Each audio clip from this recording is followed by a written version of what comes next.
नमस्कार सांग मैंने आउ किछि दिन पर इंडिपेंडेंस डे आसी से इंडिपेंडेंस डे स्पेशल आज मु ठीक कलार इडली रेसिपी नहीं कि आसी एबे सब स्कूल मानक छोट छोट पिला मानक इंडिपेंडेंस डे रे तीन रंगर सब रेसिपी नहीं कि जीवाक पड़ी था स्कूल को जो पेरेंट्स माने ए रेसिपी को देखिए से निहाती भाव में हेल्पफुल रहिबो।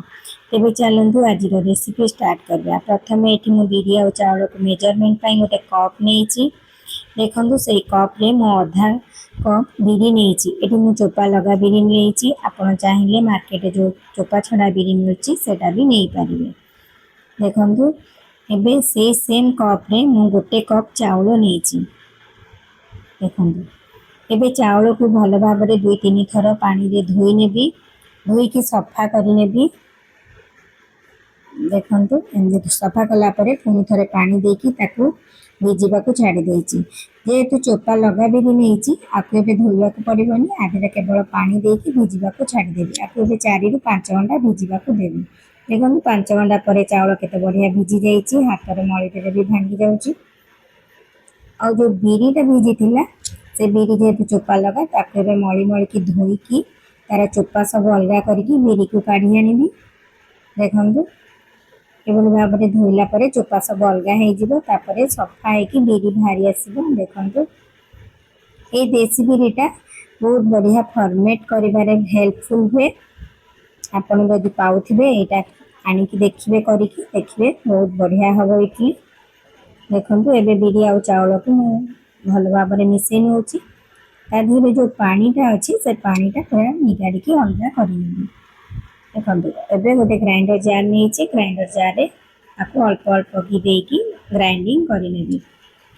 यही आणटा पूरा प्लेन करके ग्राइंडिंग करेंगे जमा भी खदरा रखेनि। देखो बाटला बेले केते कम पानी व्यवहार करुच्ची गोटे चामच पानी देती। देखु केते चिकन करिया पड़ो मुझे देखे दूची।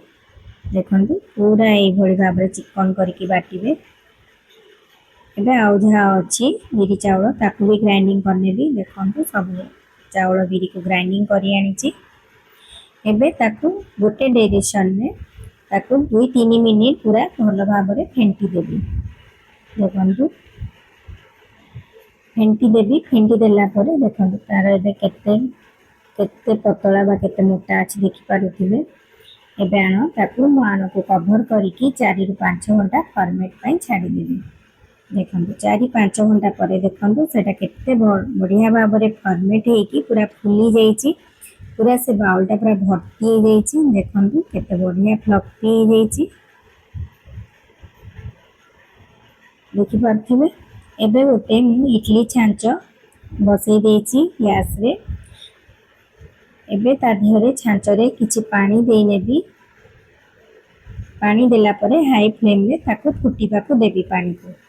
पानी पूरा फुटिकी तादेह पूरा बांफ बाहरिया पर्यंत पानी को फुटीबा को देबी। देखु एबे जो आण रखी से आण को एबे 3 भाग में डिवाइड करनेबी। देखु कारण ये मत 3 कलर इडली करार अच्छी। एबे देखु सब सेम सेम भाग में भाग कर एबे मु फूड कलर नहीं गोटे प्रथम ऑरेंज रो फूड कलर नहीं। देखु केते छोट चामच रे आधा चामच ऑरेंज कलर नहीं तादेहरे पानी दे नहीं 2-3 चामच पाखापाखि पानी देकी ताको फेंटी नौची। एबे से आण रे देकी ताको भल भाव में फेंटी नेबी। देखु आणर कंसिस्टेंसी एबे पूरा ठीक हो जाइए एतिकी रहइबो। आठू आ पतला करबेनी कि मोटा करबेनी मोटा कले इडली भल फुलिबनी।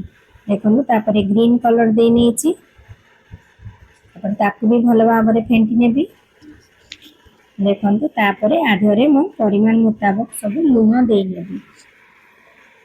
एबे देखु लुण दे नौची एथिरे मु किछि खाइबा सोडा कि इनोर व्यवहार करूनी जेहेतु मोर आण भल भाव में फॉर्मेट होती 4 ରୁ 5 घंटा रखी फॉर्मेट पाइका। जदि आपण सांगे सांग करेंगे ताहेले तादेहरे इनो कि सोडा देकी करि पारिबे। एबे देखु प्लेन आणटा टिके ठीक थिला तादेहरे अल्प पानी दे नहीं तापर लुण भी दे नहीं तापर ताकू भी फेंटी नहीं भल भाव में देखि पार्थिबे। एबे से छांच बढ़िया भाव में ताती गलानी ଦେଖନ୍ତୁ ଏବେ ବାମ୍ଫ ବାହାରୁଛି। ଏବେ ତା ଦେହରେ ମୁଁ ରିଫାଇନ୍ ଅଏଲ୍ ଲଗାଇ ନେଉଛି। ଦେଖନ୍ତୁ ଆପଣ ଚାହିଁଲେ ଆ ଦେହରେ ଘିଅ ବି ଲଗାଇ ପାରିବେ। ଏବେ ଦେଖନ୍ତୁ ଇଟିଲି ଛାଞ୍ଚରେ ଇଟିଲି ଦେଇନେବି। ଦେଖନ୍ତୁ ଆଣ କେତେ ବଢ଼ିଆ ଭାବରେ ଦେଇନେବି, ପୁରା କଭର କରିକି ଆଣ ଦେଇ ନେଉଛି। ସବୁ କଲର ଦେଇନେବି। ଆଣ ଦେଲା ପରେ ଇଟିଲିକୁ ମୁଁ କଭର କରିକି 5ରୁ 7 ମିନିଟ୍ ସିଝିବାକୁ ଦେବି। ଗୋଟେ ଥର ଇଟିଲି ସିଝିବା ପାଇଁ 5ରୁ 7 ମିନିଟ୍ ଲାଗିବ, ତାଠୁ ବେଶୀ ସମୟ ଲାଗିନଥାଏ। ଆଉ ଫ୍ଲେମ୍କୁ ଲୋ କରିବେନି, ନହେଲେ ଇଟିଲି ଭଲ ଭାବରେ ସିଝିବନି, ଆଉ ଇଟିଲି ଗୁଡ଼ା ଭଲ ଫୁଲିବନି, ପଡ଼ିଯିବ ଆଣଟା। ସବୁବେଳେ ଫ୍ଲେମ୍ ମିଡ଼ିୟମ୍ ରଖିବେ। ଏବେ ଗୋଟେ ଟୁଥପିକ୍ ନେଇଛି, ଦେଖନ୍ତୁ ଟୁଥପିକ୍ରେ କିଛି ବି ଲାଗୁନି, ଇଟିଲି ବଢ଼ିଆ ଭାବରେ ସିଝି ଯାଇଛି। ଏଠି ମୋତେ 7 ମିନିଟ୍ ଲାଗିଛି ଇଟିଲିଟା ସିଝିବା ପାଇଁ। ଏବେ ଛାଞ୍ଚକୁ ସବୁ କାଢ଼ିକି ତଳକୁ ନେଇ ଆସିବି। ଦେଖନ୍ତୁ ଆକୁ 1-2 ମିନିଟ୍ ଏମିତି ଛାଡ଼ିଦେବି। ତାପରେ ଗୋଟେ ଜାଗାରେ ପାଣି ନେଇଛି, ଆଉ ଗୋଟେ ଛୋଟ ଚାମଚ ନେଇଛି ଇଟିଲିକୁ କାଢ଼ିବା ପାଇଁ। ଦେଖନ୍ତୁ ଏବେ ଇଟିଲିର ଯେହେତୁ ରିଫାଇନ୍ ଅଏଲ୍ ତଳେ ଲଗେଇଥିଲି, କେତେ ଇଜିଲି ବାହାରି ଯାଉଛି, ତଳେ କିଛି ବି ଲାଗୁନି, ଦେଖିପାରୁଥିବେ। ଆପଣ ଇଟିଲି ଛାଞ୍ଚରୁ କାଢ଼ିକି ତଳେ 1-2 ମିନିଟ୍ ନିହାତି ରଖିବେ। ସାଙ୍ଗେ ସାଙ୍ଗେ ଯଦି ଗରମ ଅବସ୍ଥାରେ କାଢ଼ିବେ ତଳୁ ଇଟିଲି ଲାଗିଯିବ, ଭଲ ଭାବରେ ଛାଡ଼ିବନି, ଆଉ ଇଟିଲି ଭାଙ୍ଗି ବି ଯିବ। ଏଥିପାଇଁ 1-2 ମିନିଟ୍ ରଖିଦେଲେ ତାର ପ୍ରଥମ ବାମ୍ଫ ଯେଉଁ ଜୋରରେ ବାହାରୁଥିବ ସେଟା ବାହାରିଗଲା ପରେ ଇଟିଲିକୁ କାଢ଼ିବେ, ଦେଖିବେ କେତେ ବଢ଼ିଆ ଭାବରେ ବାହାରିବ। ଦେଖିପାରୁଥିବେ କେତେ ସୁନ୍ଦର କଲର୍ ଇଟିଲି ମୋର ଏବେ ପୁରା ରେଡ଼ି ହେଇଯାଇଛି। ଦେଖିପାରୁଥିବେ ଇଟିଲି ଯେମିତି ଦେଖାଯାଉଛି, ଖାଇବା ପାଇଁ ବି ବହୁତ ଟେଷ୍ଟ ବି ରହିବ, ଆଉ ପୁରା ସଫ୍ଟ ଆଉ ସ୍ପଞ୍ଜି ବି ହେଇଛି। ଏଇ ଇଣ୍ଡିପେଣ୍ଡେନ୍ସ ଡେରେ ଆପଣ ଏଇ ଇଟିଲି ଘରେ କରନ୍ତୁ, ନିଜେ ଖାଆନ୍ତୁ ଆଉ ପରିବାର ବର୍ଗଙ୍କୁ ଖୁଆନ୍ତୁ। ଦେଖିବେ ଏଇଟା କେତେ ମଜାଦାର ଲାଗୁଛି। ଏଇ ଇଟିଲିରେ ଆପଣ ଚଟନି, ସାମ୍ବର କି ଘୁଗୁନି ଲଗେଇକି ଖାଇପାରିବେ। ଆଶା ଭିଡ଼ିଓ ଯଦି ଭଲ ଲାଗିବ ଲାଇକ୍ କରିବେ, ସେୟାର କରିବେ।